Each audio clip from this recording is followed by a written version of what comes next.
Party ఆదేశిస్తే ఎక్కడైనా పోటీ చేస్తా అంటున్నారు గుత్తా సుఖేందర్ రెడ్డి కుమారుడు అమిత్ రెడ్డి. కృష్ణా ప్రాజెక్టుల విషయంలో ప్రభుత్వ నిర్వాకాన్ని ప్రజలకు వివరించేందుకే చెలో నల్గొండ సభ నిర్వహిస్తున్నామన్నారు. కృష్ణా ప్రాజెక్టులను కేఆర్ఎంబీకి అప్పగించడంతో దక్షిణ తెలంగాణ ఎడారిగా మారుతుందని, ప్రజలకు ఈ వాస్తవాలు వివరించేందుకే బీఆర్ఎస్ సభ నిర్వహిస్తోన్న రోజే ప్రభుత్వం మేడిగడ్డ సందర్శన పెట్టడం టాపిక్ డైవర్షన్ కోసమే అని అమిత్ రెడ్డి ఆగ్రహం వ్యక్తం చేశారు.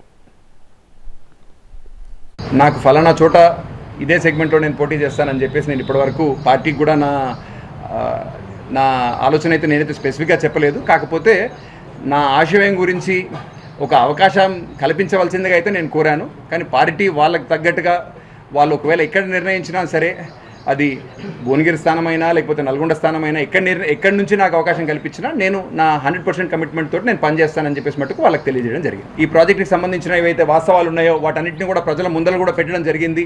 సో దయచేసి ప్రజలు కూడా ప్రభుత్వం చెప్పే, ఎందుకంటే మేము ప్రజలను జాగృతపరచవలసిన అవసరం ఉందని చెప్పి 13వ తారీఖున ఏదైతే మీటింగ్ పెట్టుకున్నామో దాని నుంచి ప్రజల అటెన్షన్ని, మీడియా అటెన్షన్ని కూడా డైవర్ట్ చేయాలని చెప్పేసి ఒక ఉద్దేశంతో వాళ్ళు ఆ రోజు ఏదో మేడిగడ్డ దగ్గర ఇంకో ప్రోగ్రామ్ కూడా పెట్టినట్టుగా